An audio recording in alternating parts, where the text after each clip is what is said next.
perjalanan bumi dan ciptaan. Ini adalah sebuah kisah perjalanan zaman dari periode ke periode. Kisah awal dimulai dari diberikannya kebebasan bagi Tuhan dan ciptaan untuk membuat sistem di bumi, untuk membuat tatanan atau aturan yang arahnya mempermudah ciptaan dalam menata, menjaga, dan merawat bumi.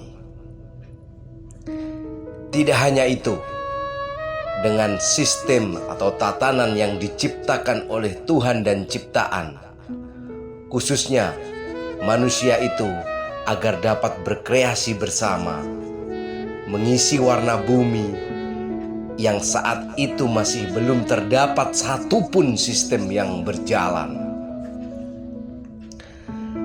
Sistem yang dibuat oleh Tuhan dan ciptaan mempunyai visi yang sama, yaitu mempersatukan seluruh ciptaan agar dapat terhubung dengan Tuhan untuk mempermudah dalam merawat, melestarikan bumi dan alam semesta sesuai dengan yang diharapkan oleh bumi. Waktu berjalan dan masa pun berlalu. Tuhan dan ciptaan, khususnya manusia, terus asik membuat sistem dan aturan untuk dijalankan di bumi. Populasi manusia semakin banyak. Sistem yang berjalan pun semakin berkembang. Manusia banyak membuat sistem tatanan tanpa meminta petunjuk langsung dari Tuhan. Akhirnya, ciptaan banyak menyimpulkan sendiri dalam membuat tatanan, sehingga sistem yang dijalankan berjalan tanpa arah. Ketika dipahami oleh manusia yang lain, hingga banyak manusia yang masuk dalam jurang kesesatan. Tuhan terus berusaha membuat banyak tatanan permainan sistem untuk mengendalikan ciptaannya pula. Perkembangan sistem semakin pesat. Sistem atau tatanan yang dibuat oleh Tuhan tanpa disadari semakin lama semakin berkembang pesat. Begitu pula sistem yang dibuat oleh manusia.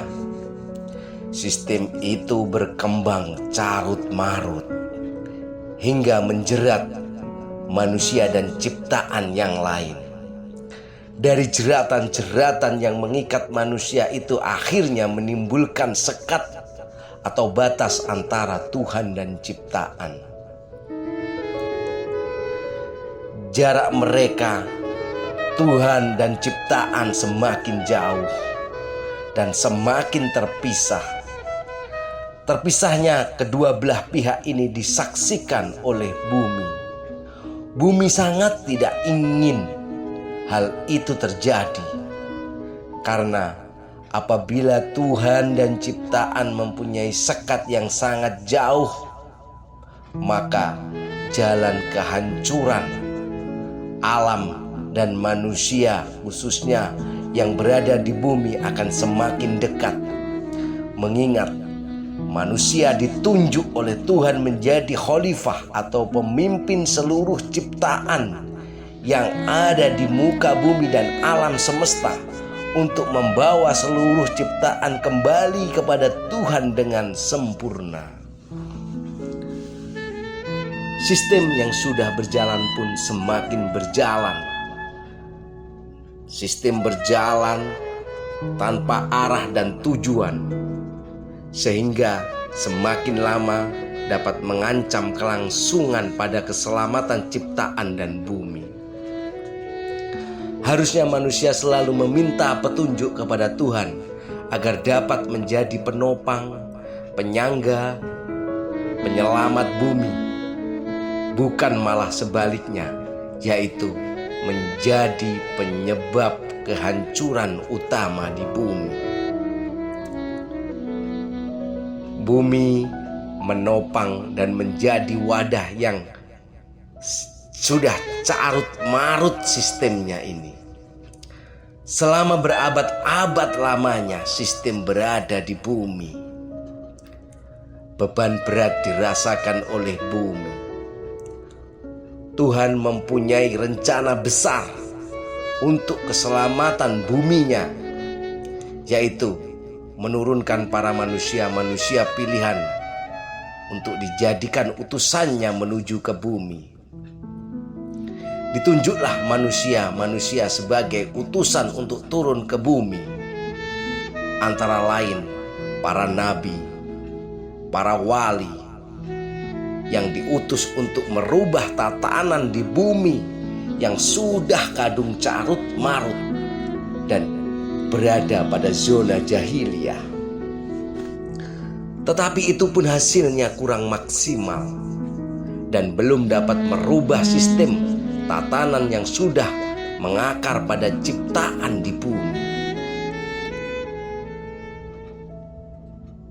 Efeknya kerusakan pada alam terjadi di mana-mana. Kerusakan akhlak, kerusakan moral menjadi adat turun-temurun sampai sekarang. Hubungan antara manusia dan Tuhan pun belum ada perubahan yang signifikan. Masih saja terlampau sekat dan semakin jauh. Apabila dibiarkan seperti itu, keadaan bumi ini akan semakin terancam. Para Maha menyusun suatu rencana besarnya, yaitu menurunkan jamaah Tuhan di bumi untuk misi penyelamatan umat bumi dan alam semesta.